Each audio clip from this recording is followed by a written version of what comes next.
when things get really busy at work, when you feel like you've got 300 things to do, on one level, the last thing you want to do is put your trainers on and go for a run because it's going to take you out of doing what you need to do in work for an hour. But actually, the reverse is true in reality. That's a big, big thing for me when it comes to integrating running into being in business at the same time.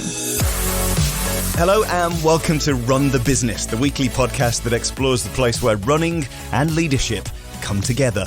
We'll find out what running can teach us about leading, managing people, and generally being better in business. We also try to answer the question, do runners make better leaders? I'm Anthony Gay, and today I'm joined by someone who wears many different business hats, but at the heart of it, she's an expert in finance and numbers. So good, in fact, she's known as the money magician. She's a CEO, a business mentor, a chartered accountant, numbers and self-confessed digital marketing geek who turns losses into profits through accounting and money coaching. And when she's not crunching the numbers or mentoring clients, she's either out in the Scottish mountains or holed up at home with her husband and 2 kids. Annette Ferguson, welcome to Run the Business. Thank you so much for having me. I'm really excited to be here. Annette, how are you today? I am very well, thank you. I'm very well, Anthony. How are you? Good. I haven't been for a run yet today, but I did a sort of longish one yesterday, but I'm feeling good. The sun's shining here. Very nice. I also have not run yet today, but I did run yesterday evening, so I'm kind of okay for the next few hours. Well, you know, that was my first question. When did you last go running? So tell us a little bit about your sort of your running habits and and when and where you go running. Yeah, so I am a member of a running club, which makes it sound much more grand than it actually is, because actually it's quite a social running club. So we meet on a Tuesday evening, which was my last run last night. So we did just a short run, about 5-6K last night, and I'm very lucky where I live that I am in the Scottish borders, so I am basically in amongst the hills. So here we have the option to trail run, road run, get up into the mountains and do all sorts of fun things. So I'm very, very fortunate. So I run with the club at least once a week, sometimes on a Saturday as well. And then I go through phases, to be honest. So sometimes I'm running 5 or 6 times a week, and other times I'm running 2 or 3 or 4 times a week. So it kind of depends a little bit on the season, to be honest, because it's a lot easier for me to run in the summer when we have the much lighter nights and lighter mornings. Yep. And it just makes it a lot easier I can put the kids to bed and then run, for example. And it makes me not feel so guilty about going out. So yeah, I have that sort of balance where actually, it depends a little bit on what's happening with family life, etc., as to how frequently I get out. And when did you first consider yourself a runner? When did it all start? Oh, that's a good question. So I never ever ran at school or anything like that. I didn't actually start running until I met my now husband. And he was a runner, and he sort of persuaded me to start running in a very odd sort of way, really, because he announced to me it must have been early summer 2005. He said to me, I'm going to run the Berlin Marathon in the September, October. Do you fancy it? And I went, yeah, sure. As you do in an early relationship. You kind of go along with things and think, oh, this will be fun. And I hadn't really appreciated what it might be like to run 26.2 miles. So I agreed to sign up for this marathon where I'd never actually really run before at all. Wow. Yeah, it's a little bit crazy. So from 3 months of saying, yeah, sure, why not? I was on the starting line at the Berlin Marathon. And wow. I was woefully underprepared because up to that point, my previous long run had been 16 miles. So I had a very low point when I was overtaken by a person dressed as a pizza at about 10 miles. And it didn't get much better after that, to be honest, because I hit the wall at about 16 or 17 miles. And I was going to ask you, when did the wall kick in and how did that feel? Pretty early. It was horrendous. And so I kind of half ran, mainly walked, and a lot of hobbling for the final 10 miles of this first marathon. And I remember crossing the finish line and thinking, I want to cry, but I'm actually too exhausted to actually cry. But for some strange reason, it got me hooked, and I've kept running ever since.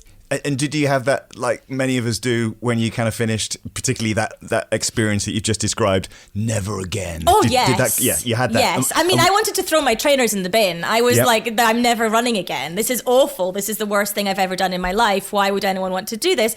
But then, of course, as you probably know, 2 weeks go by and you think, you know what? Maybe I've got another one. Maybe if I just train more the next time, it'll be a lot better and it'll be okay. Now, it obviously was okay. It was. And you did bring it back at some point, which, we're going to talk more about in this podcast. Firstly, I want to understand a little bit more about what you do so we can kind of put the conversation into context.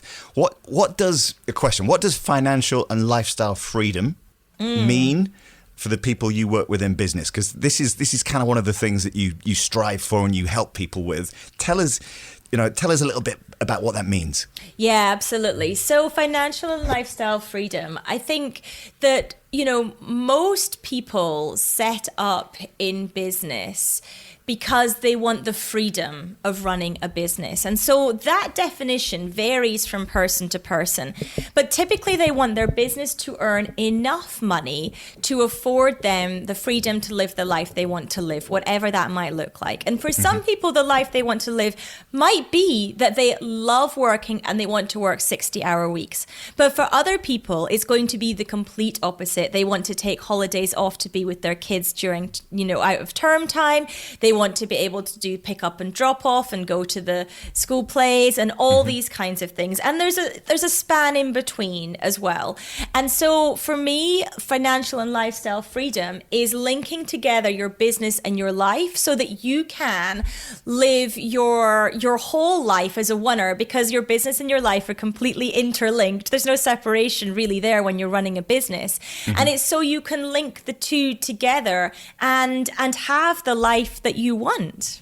And has that become more important in the last few years, with COVID and people's lives and business sort of merging so much? Have you found that, this vision that you have has changed in that time? I think so. And I think for a lot of business owners, their visions have moved a lot too, because as you say, people have been at home a lot more. People have been able to experience more of their family life perhaps than they ever have before. Now, for some people, that's not necessarily a good thing. Yep. But for many people, they've realized actually there is perhaps more to my life than the 60-hour week and striving purely for the financial gain, and actually wanting to weave more into it the other stuff, the stuff that makes us ultimately a more happy and more rounded person.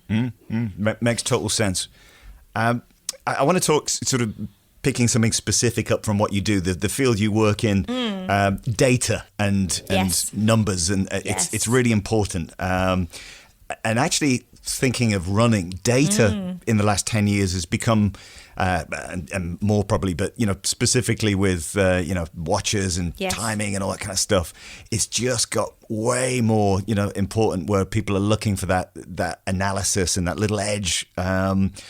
So when you go out running, do you approach it like your work, where those numbers are really important? Or for you, is it a space to turn off and be a bit looser and a bit more fluid? It's a bit of both, to be honest. So if I have booked in a few races and things like that, then I am much more aware of the data. I always run with a running watch, and I always look at the data afterwards, because that's how my brain works.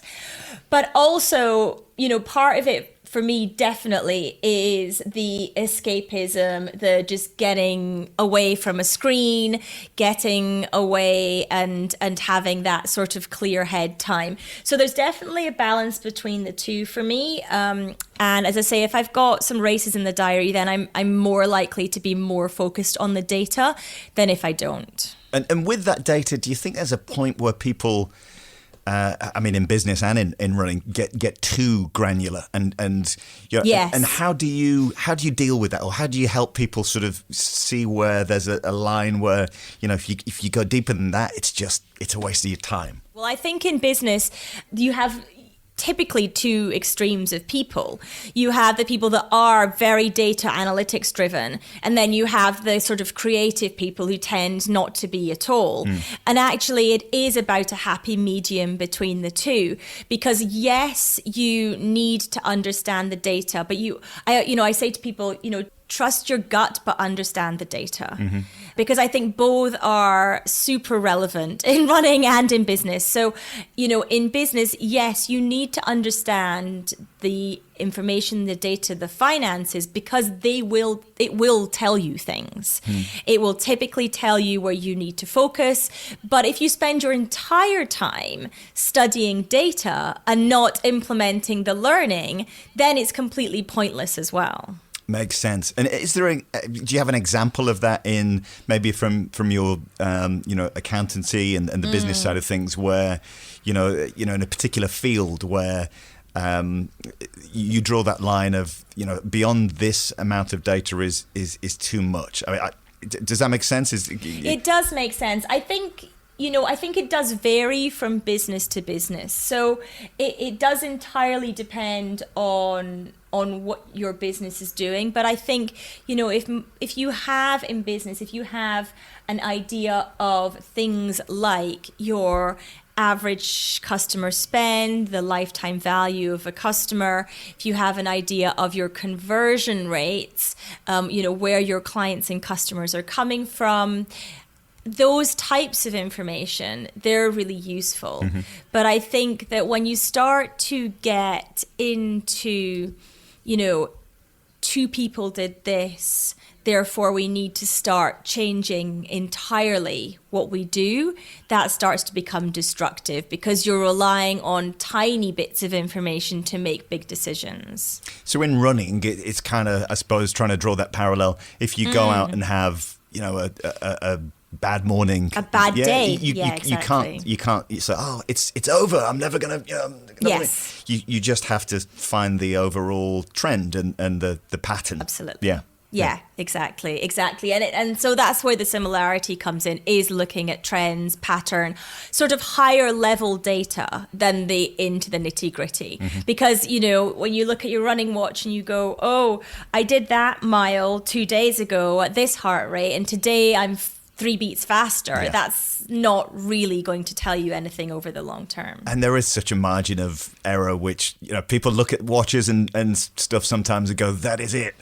And actually, I did a run yesterday. I was in London running, and I looked back at the data, and it looked like I'd run through the middle of the lake. I love when it does that. And it's kind of like, well, no, I didn't actually do that route. So it's finding. I hear what you're saying. Finding those trends and those patterns, rather than getting too hooked up on and hung up on individual bits. Yeah, exactly. So this podcast is all about how running might help people in business and leadership.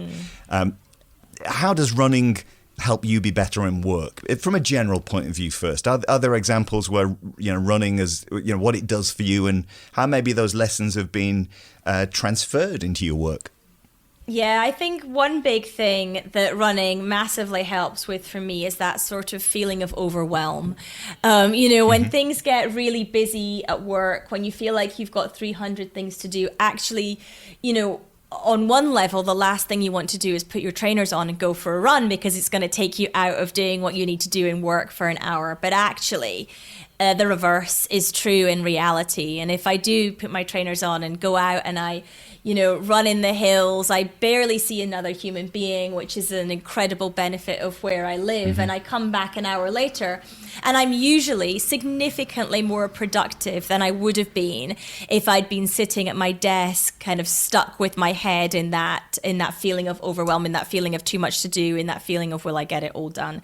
So I think overarchingly, that's a big, big thing for me when it comes to integrating running into being in business at the same time. Makes sense, because I mean, what you do, there's very little margin of error with numbers, is it? So, do you ever suffer from that sort of, number blindness, and where that time away from the detail? And I guess this is what you're describing with the running. It gives you that space just to refresh. Yeah, exactly. I spend all my workday sitting at a computer. I don't get much movement in the day other than to make a cup of tea or go to the toilet. So, when I get out running, it does just kind of free everything, really. Mm-hmm.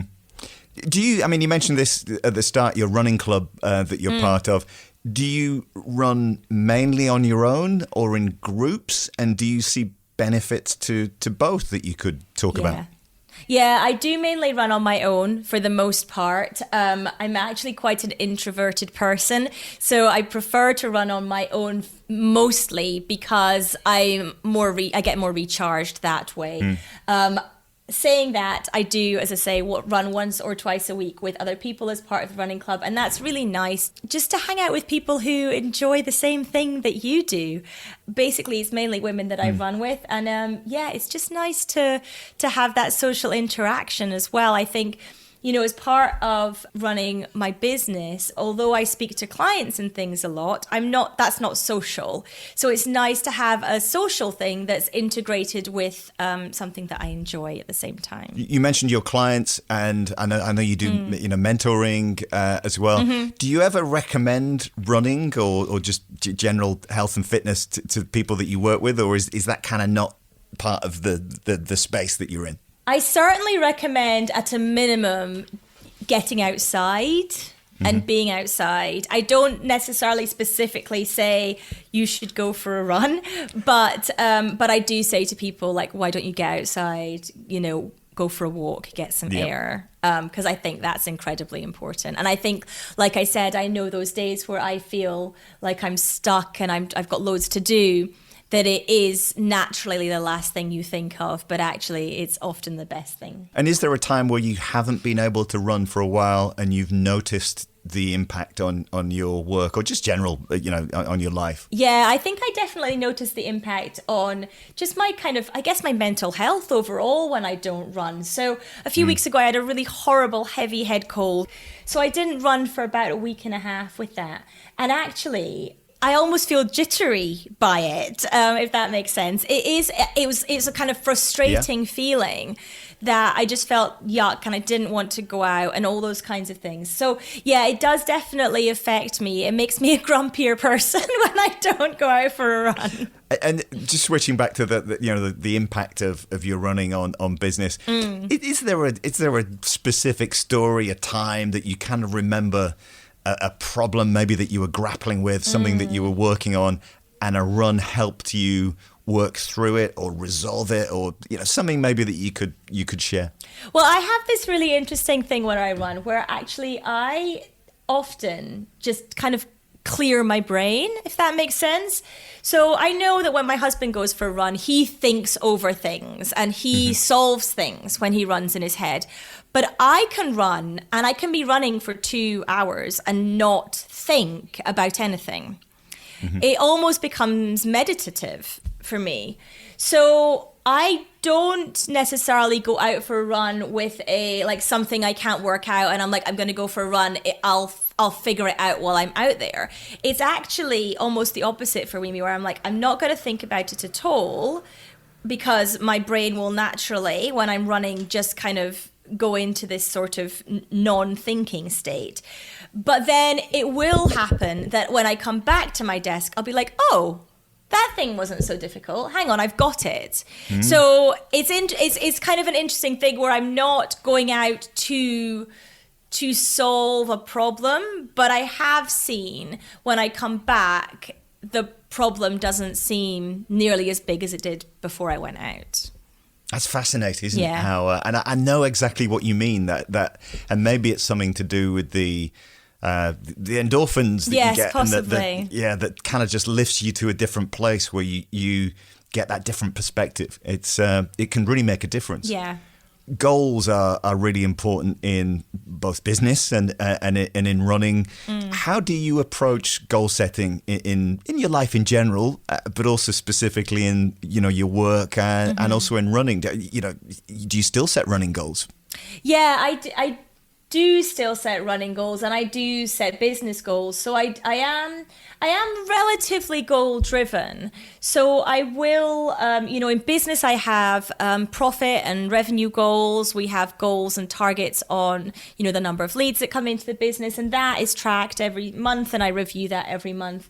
In running, my running goals are probably a bit more fluid. So I have a sort of goal about how many kilometers I want to run each year. So I usually set that at the beginning of the year. I think, okay, this year I want to roughly aim for this number of kilometers.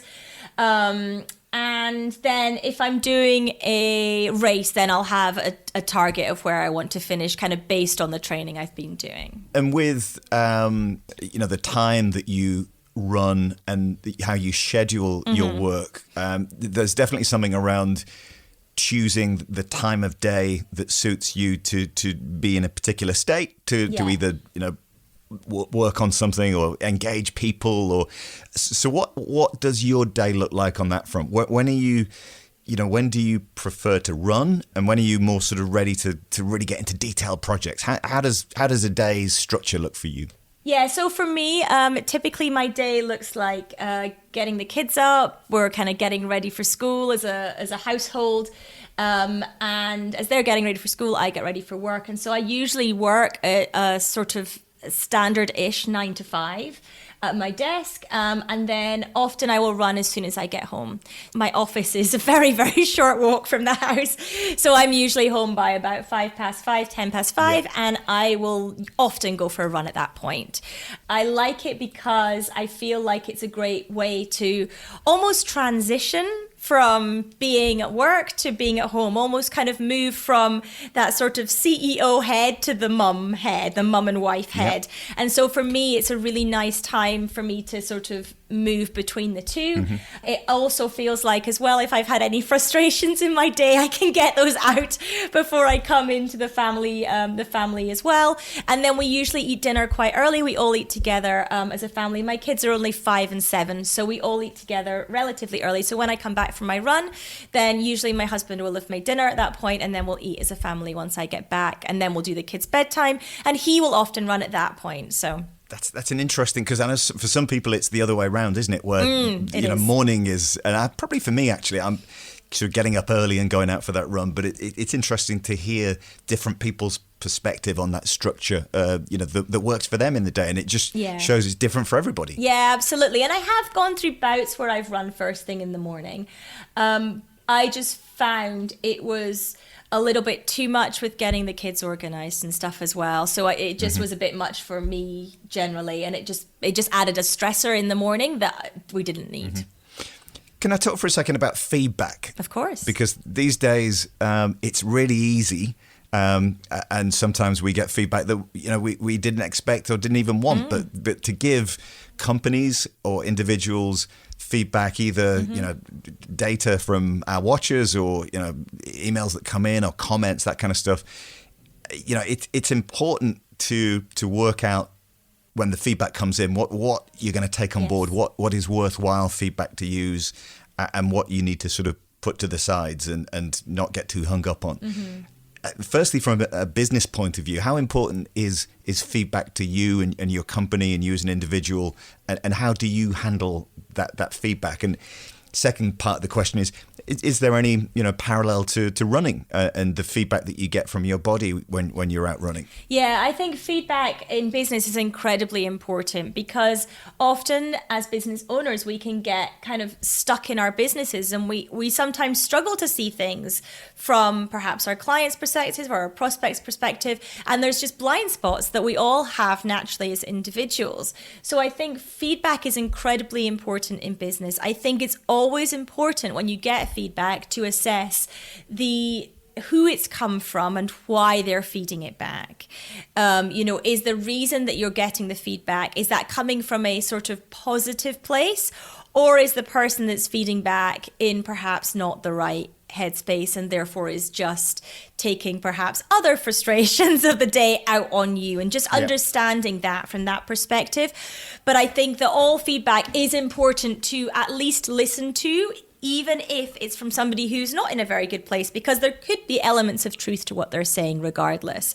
So I think it's really important. But also, I feel that if you get, if you have 200 clients and you get one negative feedback from one individual, that doesn't necessarily mean that you have to throw the baby out with the bathwater. It doesn't mean that actually everything is horrendous and everything is awful. Understanding why that feedback is being given. And there might be some positive things you can take away and implement, but it might also not be necessary if you've got such a small number of people out of your total giving you some type of feedback that, it just might not be worth integrating. So I think, like we were saying before, it's actually about looking at trends really, and overall what the overall picture is. And sometimes getting stuck in the weeds of a piece of negative feedback might not be the most useful thing, but actually sometimes it might be. So it's one of those things where you have to kind of assess. I think when it comes to running, the feedback that you get from your body should always be listened to. But again, you need to make sure that you're not putting your own taint on that feedback, as it were, and making sure that, that you're not not misinterpreting the feedback to give yourself excuses, I think is probably how I would word that. Yeah. It's fascinating to kind of to work that out, and I think it's an ongoing challenge, isn't it, for all of us? Yeah, definitely. You mentioned the wonderful terrain that you have around you, which is must make it brilliant to go out and run. It's beautiful, yeah. Can you, thinking about your life of running, can you tell us a run that sticks out in your mind, anywhere in the world, something, a special occasion that running will always, you'll always have that memory of a particular run, and can you tell us a bit about that run and how you felt? I guess I've got two. I've got my favorite race that I've ever done, and that was the Amsterdam Marathon. I loved that run for a few reasons, really. So firstly, I felt like I was going into it quite strongly. It was after having done Berlin, and then I did London after that, and I trained a lot for London, and I felt quite strong going into London. But the day that I ran it was 27 degrees, and this Scottish body does not cope particularly well with heat. So I didn't get the time that I wanted in London. And so Amsterdam was only about 6 months afterwards. So I kind of kept up my training for that. And I went into Amsterdam feeling really strong. And the Amsterdam course is very flat, as you might imagine with Amsterdam, which I loved from a racing perspective. And I remember very, very clearly, this is a long time ago I did Amsterdam now. I think I did it in 2007 or 8. So it's a long time ago. But I still very, very clearly in my mind remember you ran out of the city and you ran along this canal, and it was really very beautiful. And then there was this big windmill, and then there was the halfway point. And I crossed the halfway point faster than I needed to get my target time. So that's a really incredible memory that I have of just that feeling of feeling strong, feeling on target, being on this lovely kind of out of the city route, and I really, really enjoyed that. And I came in, I wanted to do that in 4:30, and I did it in 4:27. Fantastic. So I was very, very pleased with my time there. The other run that really sticks out for me is here we have, where I live, there is this beautiful route that everyone calls it, they call it the Cademuir Loop, and it's basically from the town, you basically go out on country roads, you loop around the bottom of this hill in the countryside in the middle of nowhere. You have to cross a couple of cattle grids. It's really very, very scenic, very beautiful, slightly undulating.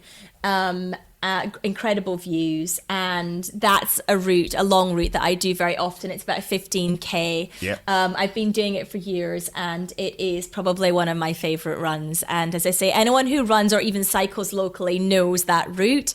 Yet it is also very quiet all the time. It's on roads, but there's really no cars go up that way unless there's the odd house up there, but other than that, it's really very, very quiet on the road. And you'll see the odd other cyclist and runner, but you'll also see there's also an owl that lives up that way that you see quite often. There is, there's all this kind of beautiful wildlife and incredible scenery. So it's lovely. Oh, thank you for painting such wonderful pictures there.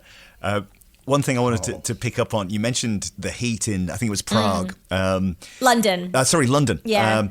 And I think there's and I hope I'm not overreaching here, but there's a parallel between, let's call them market conditions, and how sometimes you just can't fight, what's going on. And you have to, whether it's cut your losses or change your plan because of those conditions. And it just struck me that was heat is a great example of when you're out on a run. It is, if you have a time in mind and it suddenly gets really, really hot, you will not be able to do that. And you just have to adjust, don't you?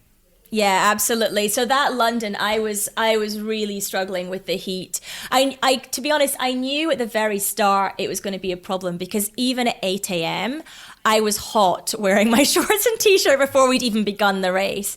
So it was one of those where you're like, this isn't going to go so well. And I think I was about 20 minutes slower than I'd wanted to be. So probably a minute a mile slower than I'd wanted to be. It was really difficult, actually. But like you say, you do need to just kind of come to terms with it. And, in a business setting, of course, we've seen that for many, many businesses over the COVID period, that actually, what they had planned for 2020 when they went into it was not going to materialize. It wasn't going to be the version of the financial plan or marketing plan or anything that they had initially set out. And so you have to adjust your expectations, potentially change what you're doing. In a race, you can't change your route, but, if you're out for a run, you can, and just readjust to what the current situation is. So, we see that in business very often. And you can see that in running, sometimes in races and sometimes even when you're just, out on your own as well. Because we can be, as humans, we can be so set in our ways, can't we? And so pig-headed about, nope, this is what I'm doing. This is, and in both business and running, people just head down, crack on. Yeah. And people come a cropper. And I think we can be really hard on ourselves too. We can beat ourselves up for that. But actually, there's really no point in doing that. I couldn't have controlled the heat that day. And I couldn't really have even trained for the heat because I'm training in Scotland. So, it's very difficult to replicate what happens. And in the same way in business with COVID, people really, we didn't see that coming. There wasn't a way to have a contingency plan ahead of times for businesses suddenly having to close their doors. Absolutely. And I suppose it's how quickly you acknowledge that and have that second plan, that alternate way. Yeah. Because at the same time, some people, some businesses did extremely well, and they did, yes, hugely so, and managed to, pivot in a direction that they probably weren't thinking of at the beginning of 2020. Yeah, 100%. And that's, that's in the same way that, if you're out for a run and it is 27 degrees, can you find a track that's in the shade? Can you run through the forest so you're shaded by the trees? Or do you decide to go a bit shorter that day? Makes sense. So we're coming to the end, but a few sort of questions that I just want to sort of finish up with. Running aside, can you name a business tool, an app, a person, or a thing that you couldn't do without? Oh, gosh, there's probably quite a lot. I think, being an accountant, of course, I'm going to say something like Xero for bookkeeping, financial transactions is so important that people understand what's happening with their profit and loss account, with their balance sheet, and understand the finances of their business. But also as another one, we use Slack internally for internal communications, and I don't know where we would be without that either. So I'm going to throw in two there. We use Slack as well, and I wouldn't know what to do without Slack. No. These days, because it is, in terms of that instant communication and that sense of community amongst our team, it makes such a difference. Yeah, absolutely. I mean, if I had to do everything in Slack, if I took everything out of Slack and had to do it via internal email instead, it would be awful. I agree on that one. And business aside, what's your favorite bit of running kit or accessory that you can't do without? Oh, I think that has to be my watch. I'm a Polar. I'm not a Garmin person. I'm a Polar person. I have a Polar Vantage M, and I think that's just my standard attachment to myself when I'm running. Do you wear it like in normal life? In normal, I do wear it in normal. I do most of the time wear it in normal because I like looking at the data, right? So that's why. Yeah. We sound like superheroes, don't we? Yes. Like, in normal life, do you still without wear your your cape watch? on, Yeah, exactly. Yeah. And final question, what advice would you give to anybody in business or in a leadership role considering getting more active and specifically taking up running? I would say, first of all, that you never feel worse after you've been out for a run. Things are always better, and the hardest part is putting your trainers on. But I think it comes back to if you're running a business, you need some time to clear your head. You need some time outside as well. All of it only does better things in your business, even if you feel like you cannot possibly spend 30 minutes or an hour with your trainers on. There's lots of studies that show that actually it massively improves your productivity, your efficiency, and all those things when you come back. So that's what I think I would say. Annette, thank you so much for your time, and thank you for being part of Run the Business. Thank you so much for having me on. I've thoroughly enjoyed this discussion. It's been a lot of fun. Thank you. Thank you again to Annette Ferguson for being today's guest on Run the Business. So 3 things I'm taking away from that conversation. Firstly, the importance of looking for trends and patterns in data rather than looking at things in isolation. It's really easy, isn't it, to get lost in the weeds of over-analysis and miss the big picture. You have to get the balance right, know what key metrics are important to you, and don't have too many, otherwise they won't mean anything. She talked about running as a separator between different parts of her life, and I think that space that running gives you comes through a lot in these conversations. It helps you transition between different things that you do in your life. And the final point, I think, was a really strong one. The idea of market conditions, the weather when we go running. Much of this stuff we can't control, but it's how we react to them that makes the difference and is the difference between success or failure. I mean, there's that phrase, there's no such thing as bad weather, only bad clothing, which I think can apply to business as much as it can to running. You've got to be comfortable changing plans if you need to. Have a plan B, have a plan C in the back pocket, and know when it's time to bring them out. I'll finish today with a quote. This one's from Matthew McConaughey. It's no fun to sit down and talk about what exercise has to do with life. Go drip that sweat. Run until we're fatigued to where the mind can't ponder the past or the future. Well, then you've got something. It's fun to feel healthy and it's fun to feel good. I like that one. Run the Business is a Real 2 Media production with thanks to Chris Kelly and Anna Harding for making it all possible. I'm Anthony Gay, and until next time, keep running and keep chasing your goals.